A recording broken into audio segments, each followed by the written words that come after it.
करीब 8 साल पहले की वो भयावह तस्वीर आपको याद होगी। देश का वो निर्भया कांड आपको याद होगा। आपको याद होंगे मुल्क में होने वाले महिला अत्याचारों के मामले भी। लेकिन इतना सब कुछ होने के बाद भी नहीं बदली कुछ वैसी ही तस्वीर जैसे दिल्ली में निर्भया पर तैयार हुई थी, और एक बार फिर दोहरा दी गई गुनाह की वो कहानी यूपी के बदायूं में। हिंदुस्तान में यूं तो महिलाओं की हिफाजत की बातें खूब की जाती हैं, लेकिन जब निर्भया जैसे मामले सामने आते हैं तो लगता है कि गुनहगारों की तादाद अभी कम नहीं हुई। अब चाहे निर्भया के दोषियों को फांसी मिल गई हो, हैदराबाद के प्रियंका कांड के आरोपियों को पुलिस से एनकाउंटर की गोलियां नसीब हुई हो, लेकिन कहानी अभी भी दोहराई जा रही है।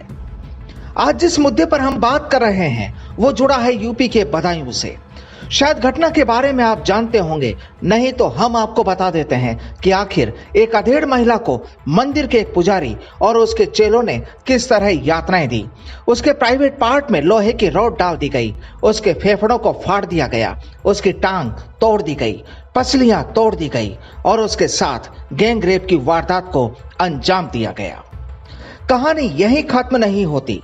इन आरोपियों ने महिला की जान ले ली और फिर उसकी लाश को महिला के घर के सामने फेंक दिया गया। जाहिर है आपकी भी रूह कांप सकती है ये दर्दनाक मंजर सुनकर, लेकिन यूपी की पुलिस को कोई फर्क नहीं पड़ा। पुलिस ने आखिर इस मामले में क्या किया वो भी हम आपको बताएंगे, लेकिन उससे पहले आपको बता देते हैं वारदात की तफसील से पूरी दास्तां। दरअसल यूपी के बदायूं जिले के उघैती इलाके में रविवार रात एक धर्म स्थल में इस वहशी वारदात को अंजाम दिया गया। यानी बदमाशों ने महिला से गुनाह का जो ठिकाना चुना वो मंदिर को चुना। दरअसल वो महिला इसी मंदिर में रोजाना पूजा पाठ के लिए जाती थी। जाहिर है कि मंदिर के पुजारी से भी उसकी पहचान थी और ये वाजिब है, लेकिन महिला को नहीं पता था कि ये पुजारी और उसके चेले ही उसकी जिंदगी को खत्म कर देंगे। आरोपियों ने रविवार रात का वक्त चुना और फिर महिला की अस्मत से जिस तरह खिलवाड़ किया गया वो किसी के भी रोंगटे खड़े कर सकता है। उस महिला से गैंगरेप, प्राइवेट पार्ट में रॉड डालना, पसलियों को तोड़ना और उसके टांगों को तोड़ना तमाम उन हालातों को बयां करता है जो वाकई किसी की भी रूह कपा सकता है। अब हैरानी की दूसरी कहानी को भी जान लीजिए। घटना के बाद इलाके की पुलिस की नींद भी काफी वक्त बाद खुली, जिसके बाद इलाके के एक पुलिस अधिकारी को भी सस्पेंड कर दिया गया। सत्यनारायण जो वहाँ का बाबा था, उसकी गिरफ्तारी के लिए हर संभव प्रयास किए जा रहे हैं। कुछ डेफिनेट इन्फॉर्मेशन मिली है जिसके आधार पे हम लोग उसको शीघ्र गिरफ्तार करने में सफल होंगे।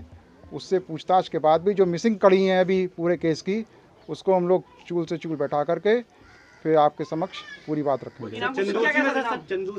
50,000 रुपये इनाम घोषित कर दिया गया है IG रेंज राजेश पांडे जी के द्वारा।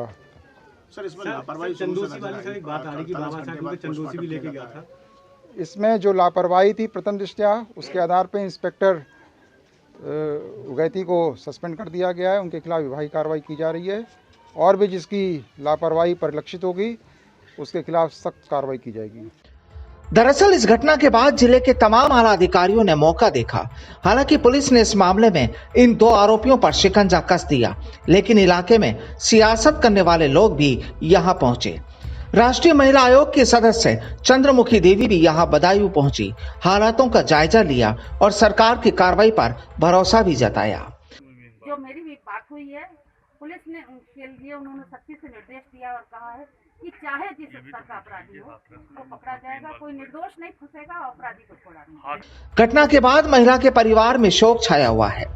दरअसल इस पूरे घटनाक्रम ने एक बात तो साफ कर दी है कि हिंदुस्तान में महिलाओं की हिफाजत के लिए चाहे बातें कितनी ही कर ली जाए, लेकिन हालात आज भी वो की वो ही है। बहरहाल बदायूं की यह कहानी आखिर कैसे खत्म होगी पता नहीं, लेकिन इस घटना ने एक बार फिर दिल्ली के निर्भया कांड की याद जरूर ताजा कर दी। वहीं अब देखना यह भी होगा कि इस घटना का मुख्य आरोपी वो पुजारी कब तक पुलिस के शिकंजे में आता है। Bureau report, the fact India.